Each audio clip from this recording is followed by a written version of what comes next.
এবার হৃদয়ের গভীর থেকে মনে মনে বলুন, আল্লাহ মহান, আল্লাহ মহান, আল্লাহ মহান, সর্ববিষয়ে সর্বশক্তিমান, তিনি একক ও অদ্বিতীয়, তিনি একমাত্র উপাস্য।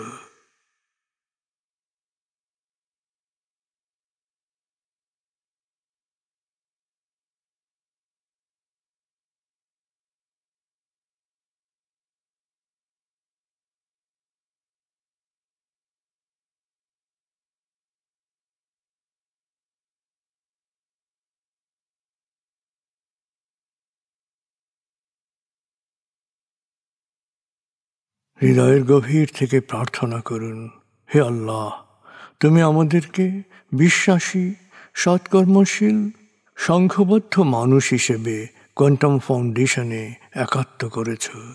হে আল্লাহ, কোয়ান্টাম ফাউন্ডেশনকে এ যুগের আলোকবর্তিকা হিসেবে, সহস্রাব্দের বাতিঘর হিসেবে কবুল করো। কোয়ান্টাম ঘরে ঘরে, মেডিটেশন ঘরে ঘরে, এ অনুরণন সার্থক করো।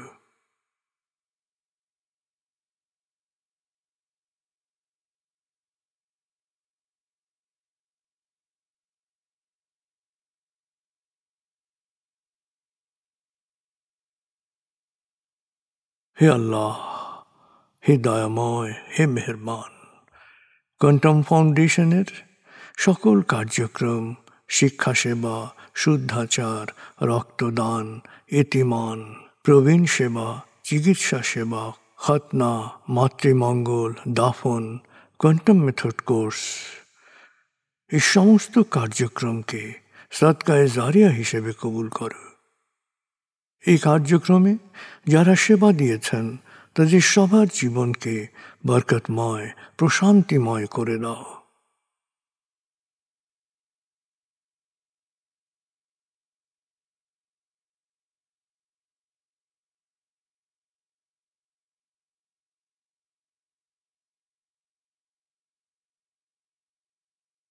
হে আল্লাহ, গত ৩০ বছর ধরে ফাউন্ডেশনের কাজগুলোকে গতিশীল রাখার জন্যে যারা নিয়মিত দান করেছেন, যারা এককালীন দান করেছেন, যারা জাকাত দিয়েছেন, যারা স্থাবর অস্থাবর সম্পত্তি দান করেছেন, তাদের সবার দানকে তুমি সৎ দান হিসেবে কবুল করো, সদকায়ে জারিয়া হিসেবে কবুল করো।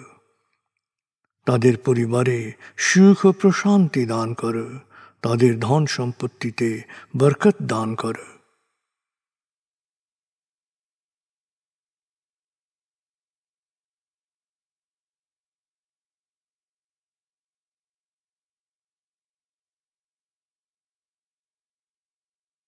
এবার দেশের জন্য দোয়া করুন। হে আল্লাহ, দেশের প্রতিটি মানুষ যেন প্রজ্ঞাপূর্ণ সিদ্ধান্ত নিয়ে নিজের কাজ সবচেয়ে ভালোভাবে করতে পারে, সবাইকে সে তৌফিক দাও। হে আল্লাহ, তুমি আমাদের তোমার বিশেষ অনুগ্রহ ভাজন জাতিতে পরিণত করেছ, অফুরন্ত অনুগ্রহ সম্পদ দিয়েছ, বিশ্বকে বিভিন্ন ক্ষেত্রে নেতৃত্ব দেওয়ার মতো মেধা ও মস্তিষ্ক দিয়েছ। আমরা যেন ভালো মানুষ, ভালো দেশে রূপান্তরিত হতে পারি, আমাদের সেই তৌফিক দাও।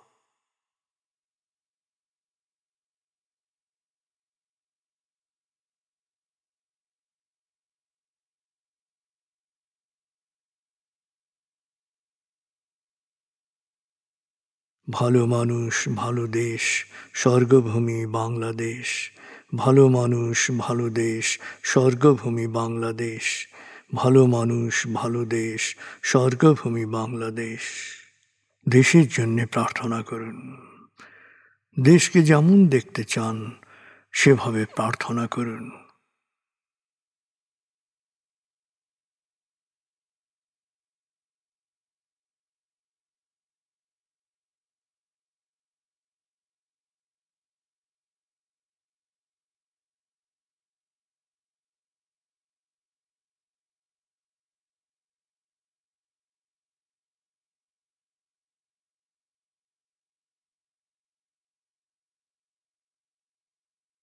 হে আল্লাহ,